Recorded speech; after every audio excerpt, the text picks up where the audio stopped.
The last thing Prescott Lane expected when he signed up for the interstellar triage program was to be stitching up a monster the size of a shuttlecraft in the belly of a half-demolished cargo freighter, 37 light-years from Earth. He wasn't supposed to be alone, either. "Prescott, you copy?" The comm crackled with static, then silence. Again. The signal relay had gone down the moment the freighter's hull lost pressure.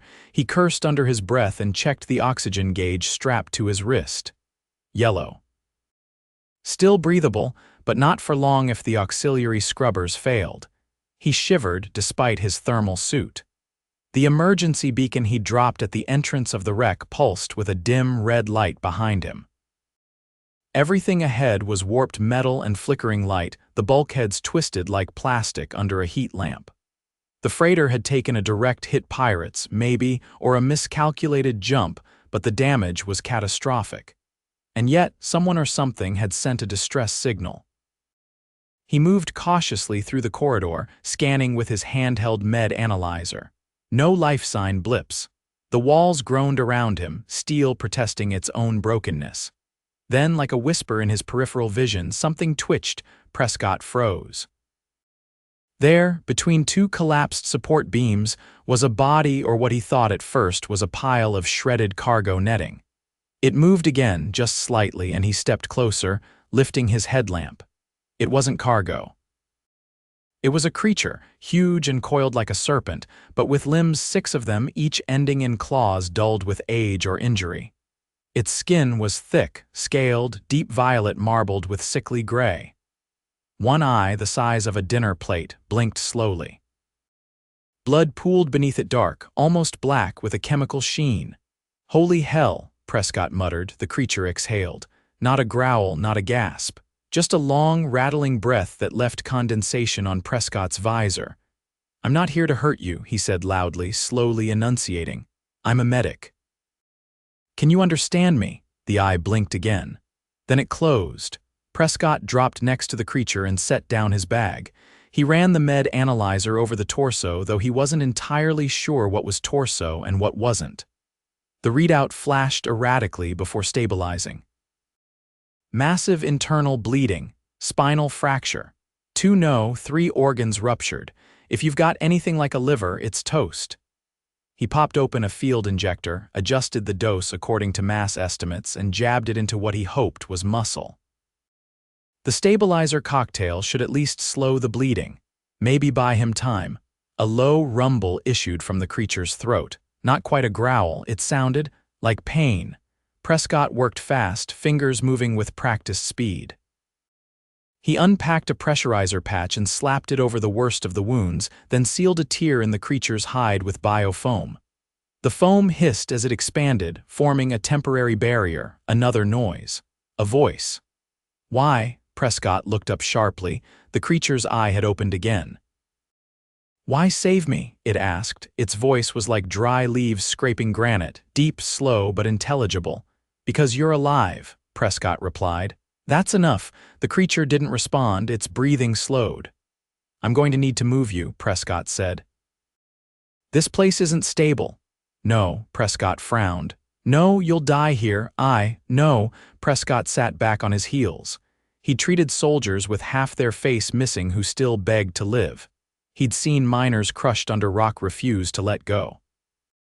But this creature, this alien, was meeting death like an old friend, and that ticked him off. "Well, I'm not planning on letting that happen," he said. "So you can either help me figure out how to carry you, or we'll both end up buried under a few tons of sharp metal." The eye blinked. Then slowly, one massive limb shifted. Prescott exhaled. "That's more like it." It took him over an hour to rig a makeshift stretcher using a collapsed cargo plate and emergency lift bands. The creature helped barely, offering enough movement to avoid dragging it outright. As they moved, Prescott talked not because he expected answers, but because the silence was worse. "Name's Prescott Lane. Medic, Earthborn, though I grew up on the Europa arcologies. That explains the bad knees." Silence. "I once removed a spike from a Blathari's 3rd neck while he was actively trying to bite me with the other 2. Just saying, I've seen worse than this." Nothing. The creature's eye remained closed. Prescott checked its vitals again, weak but holding. They made it back to the beacon just as his oxygen dipped into red. As he activated the call for evac, a new problem presented itself. The recovery team refused to board. Prescott, what in the name of orbital hell is that thing? Captain Riamaz's voice scratched through the calm. I don't know, Prescott said, but it's alive and I need it on board. Is it dangerous? It hasn't killed me yet. That's not the same as safe. Prescott glanced at the creature. Its chest rose and fell in shallow breaths. If we leave it, it dies. Your call. Silence. Then, you've got 10 minutes, and it stays in containment. Prescott smiled bitterly. Fair enough. Once aboard, the recovery ship's med bay wasn't built for beings of that size. Prescott requisitioned the cargo hold and converted it into a temporary ICU. He brought in scanners, fluid drips, nutrient pumps. The creature didn't wake for 2 days. On the third, its eye opened again. You still here, it said. Prescott looked up from his notes. Didn't have a better offer. The creature was quiet. Then it said, I am called Gorran. Prescott nodded. Gorran, good. We're making progress. Gorran's wounds were healing slowly. Its physiology was unlike anything in the archives. Prescott had to invent half the treatment procedures on the spot. He was constantly afraid he'd do something wrong, administer the wrong nutrient, trigger an immune collapse, but Gorran endured it all silently. I was a guardian, Gorran said one night as Prescott adjusted a sensor node. Of what? A world that no longer lives. Prescott paused. I'm sorry. I failed. Prescott sat. You survived, that's something. Survival is not victory, no, Prescott said, but it's a start. Over the next week, the two spoke more often.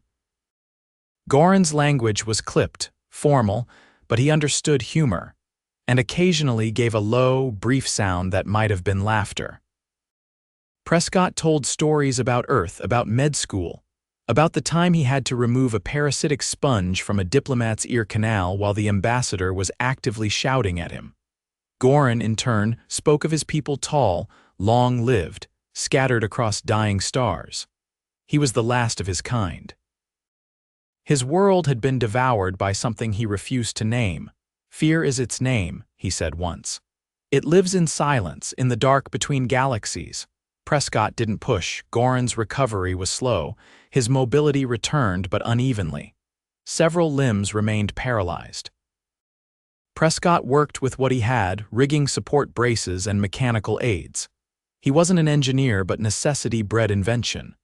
Why do you try so hard? Gorran asked one day. Prescott didn't answer right away. He looked at his own hands, scarred, calloused, trembling slightly from exhaustion. Because if I stop trying, he said, then I'm no better than the universe that tried to kill you. Gorran said nothing, but that night he allowed Prescott to monitor his dreams. It was a gesture of trust, rare among his kind. 1 week later, the ship docked at a neutral station in the Sarn Belt. A multi-species medical council had been summoned to review Gorran's case. Prescott was exhausted, but he stood by as the council examined him, asked questions, took samples. They called Gorran a monster. Prescott nearly punched one of them. He's not a monster, Prescott said through clenched teeth. He's a patient, and he's alive because we didn't give up. The council voted to transfer Gorran to a secure facility for further study. Prescott refused. He's not a specimen. Then what is he? They asked. Prescott looked at Gorran. The great creature, bent but not broken, scarred but still breathing. He's hope, Prescott said. In a universe that forgot what that looks like, the council didn't agree, but Gorran did. That night, Gorran spoke one last time. You gave back what I lost. Prescott frowned. What? Purpose? Prescott didn't know what to say. He just nodded. The next morning, Gorran was gone. No alarms, no damage. Just an empty cargo bay and a message etched into the floor in a language no one could translate. Prescott left the station a week later. He returned to the field, to the chaos of war zones, collapsed colonies, and plague-ridden mining towns. But he never forgot Gorran. And sometimes, just sometimes, when the stars were quiet and the night too still, he'd hear a whisper in the silence. A reminder that even in the darkest corners of the galaxy, a single act of kindness could still mean something. The first time Prescott realized someone had been inside the cargo bay since Gorran vanished, it was because the left side nutrient recycler had been rerouted. Not broken, rerouted. Whoever did it had known what they were doing. The fluid line had been detached, cleaned, and reattached to a secondary pump that hadn't been active since the ship left port. He stared at the rerouted tubing for a long minute, then crouched and checked the connection seal. Still warm.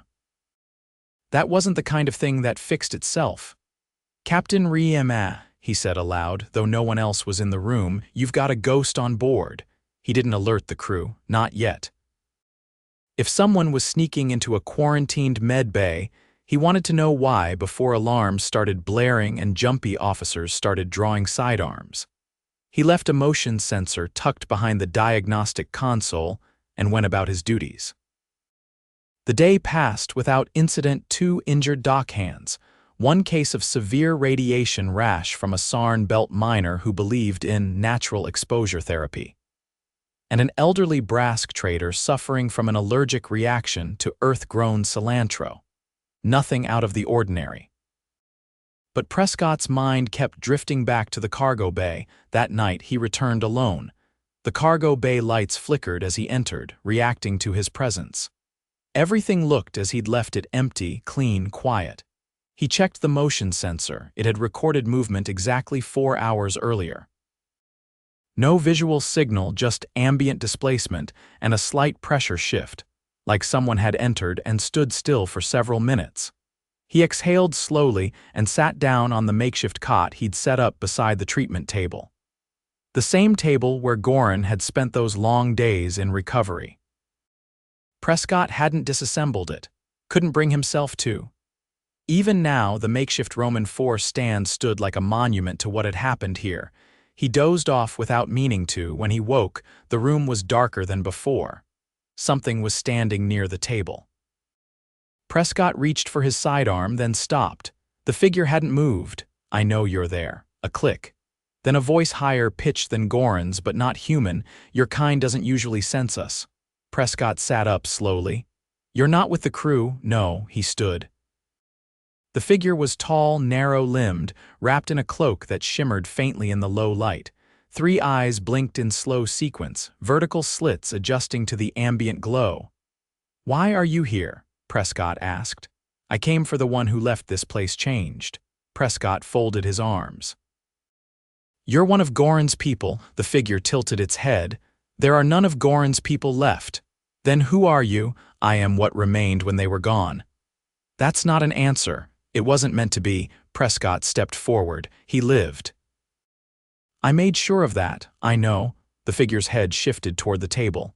"He chose not to die. That is rare." "He didn't choose to live either, not at first, and yet he did." A silence settled between them, not heavy, more like the pause between breaths. "You're not here to hurt anyone," Prescott said. "No." "Then help me understand." The figure moved closer. Its cloak rippled, revealing a long, narrow limb with delicate digits. It touched the table gently, almost reverently. He carried something with him, a memory. "It changed when you touched it." Prescott frowned. "I treated his injuries, that's all." "No, you altered the shape of what he believed inevitable." Prescott ran a hand through his hair. "If this is going philosophical, I need coffee." "A curious ritual, necessary one." He gestured toward the door. "There's a galley down the corridor." The figure didn't move. "You don't trust me." "I'm not certain you exist." Prescott blinked. "I'm the one wondering if this is a sleep-deprived hallucination. Then we are equal." They stood there for a few seconds more before the figure finally stepped away from the table. "I am called Varix." Prescott nodded. "Prescott Lane, human, medic. Not good at small talk with ghosts. I am not dead," seemed like a safe guess. They walked in silence to the galley. The crew had long since gone into rest cycle. The corridor lights were dimmed, and the air carried that recycled, metallic smell that came from too many oxygen cycles through too few filters. Prescott poured 2 cups of something that resembled coffee, but had been modified by an Ashari chemist to include trace elements of lithium and ginseng. He handed one to Varix, who stared at it. "You drink it. I lack the organs to process this. Then why follow me in here? I wish to see what you do." Prescott took a sip. "I'm starting to see why Gorran didn't do a lot of talking." Varix's eyes blinked one after the other, not an expression Prescott could read. "You altered him," Varix said. "That's not common. I didn't do anything special. You did not ask him to prove his worth. You did not demand an oath. You did not seek knowledge or favor. I'm a medic, not a prophet." Varix leaned in slightly. "That is why he listened." Prescott set his cup down. "What happens now? That depends on what you believe you've done. I kept someone alive. That's it. No, you created a variable." Prescott tapped the rim of the cup. "The universe doesn't care about variables. It swallows everything eventually. And still you resist." Varix stood, cloak falling around them like mist. "He left something behind." Prescott stood too. "Where? In your hand." Prescott looked down. His palm was empty, but the skin there tingled. A faint warmth pulsed beneath the surface, like a heartbeat not his own. He looked up. "What the hell is this? A seed, not biological, not physical, something else. I didn't sign up for metaphysical contagion. It is not a burden, it is a choice." Prescott narrowed his eyes. "What am I supposed to do with it? Let it grow? And if I don't, it will wait, forever if need be." Varix turned to go. "Wait." They paused. "I'm not equipped to deal with this." "That is precisely why you were chosen." When Varix vanished into the corridor, they did not leave footprints.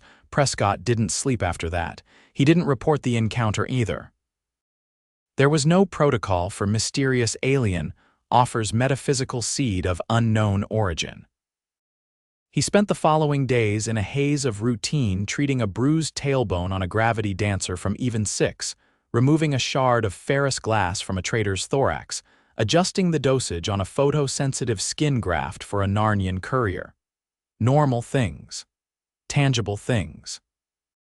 Then, 3 days after the encounter with Varix, the ship received a ping from a derelict station near the edge of the dead zone. Not a distress call, just a signal. One that hadn't been active in over a century. Prescott reviewed the data. The encryption bore Gorran's signature. He stared at it for a while, then went to the captain's office. "You're not going to like this," he said. "Try me. There's a station broadcasting an obsolete code from a region no one's touched in over 100 years. Riema leaned back. "And you want to go there?" Need is closer. She studied him. "You think it's him?" "I think it's something he wants me to find." She tapped her desk. "You're not taking the ship. Didn't expect to. You'll need clearance. I'll forge it." She sighed. "You're going to do it anyway, aren't you?" He nodded. Already walking out, by nightfall, Prescott had loaded a shuttle with medical gear, nutrient synth pads, atmospheric scanners, and a pair of reinforced gloves. He didn't know what he'd find, but he knew what he owed. The coordinates led to a hollow moon orbiting a dead star. The station was embedded in the rock, half buried, barely powered.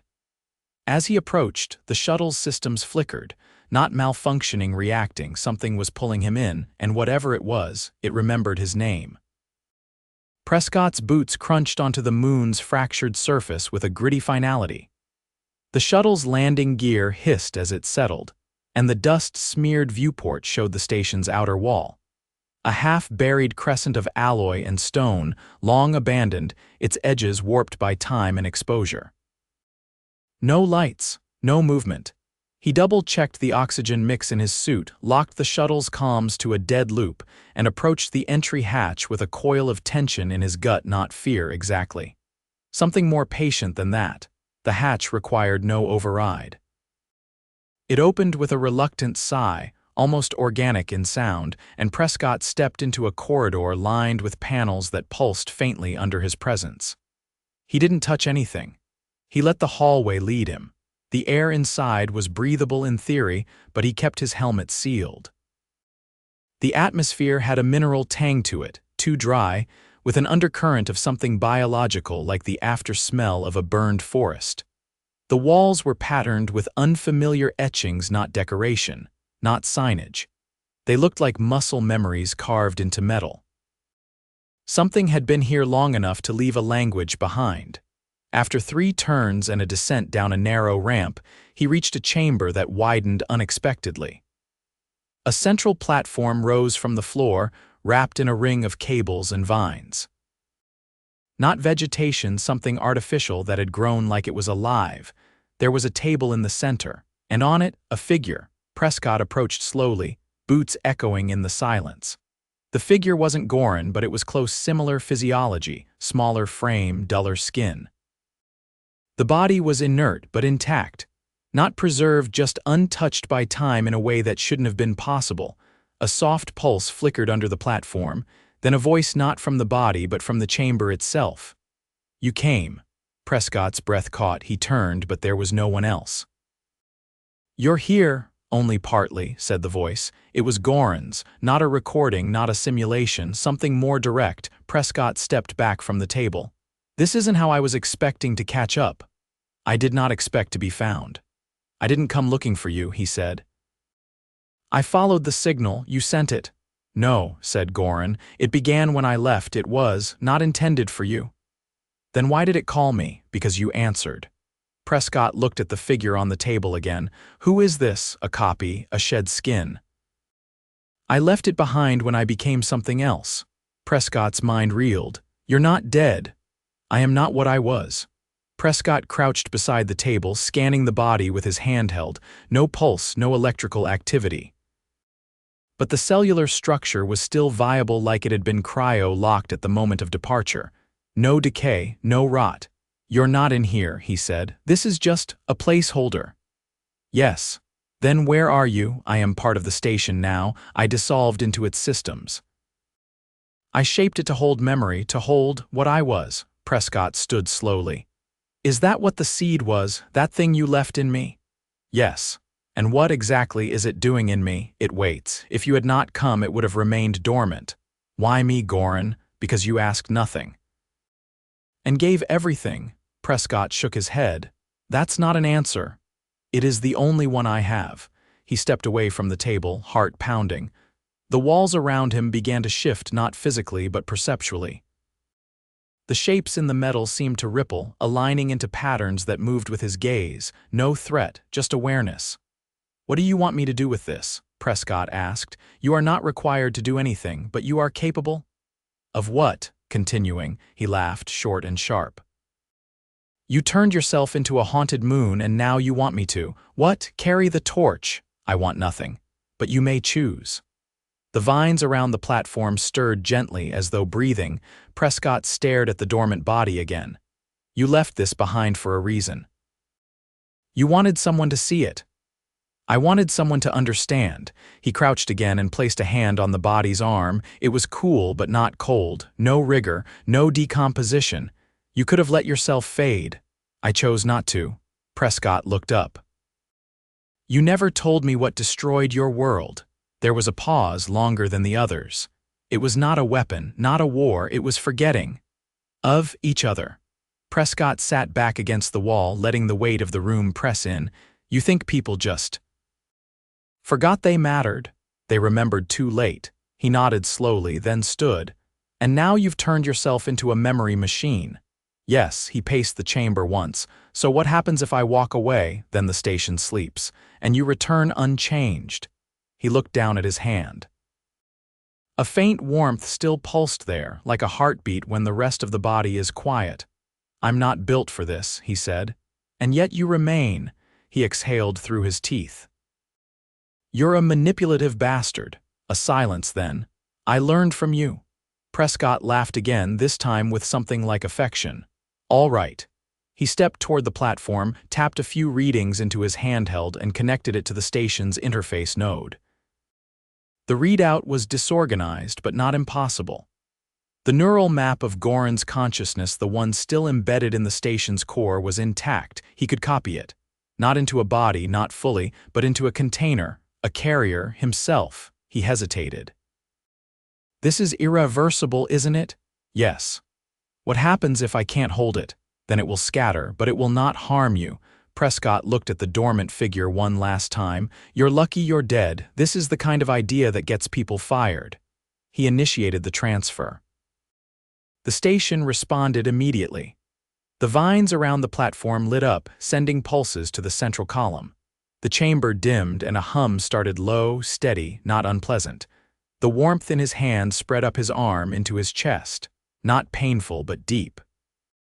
He staggered, caught himself on the wall. The hum faded, silence. He stood there a moment, breathing hard, then straightened. The air felt warmer now, the light less sterile. "You still with me?" No reply, but something had changed. He couldn't name it, but it was there like a second heartbeat under his own. He left the chamber without ceremony. The station didn't protest. The hatch closed behind him with the same sigh as before. Back on the shuttle, he ran a full biometric scan. Brain activity showed a secondary pattern, low frequency, non-invasive, like a whisper that only spoke when he stopped thinking. He didn't mention it in the log. Instead, he set a return course for the nearest inhabited system. There were patients waiting, people to mend. Others who hadn't yet forgotten how to care. As the shuttle lifted from the moon's surface, Prescott looked back once. The station was already fading into shadow, its outline swallowed by dust and distance. He tapped the console lightly. "Guess we're doing this together." No voice answered. But that was all right. Some things didn't need to be said.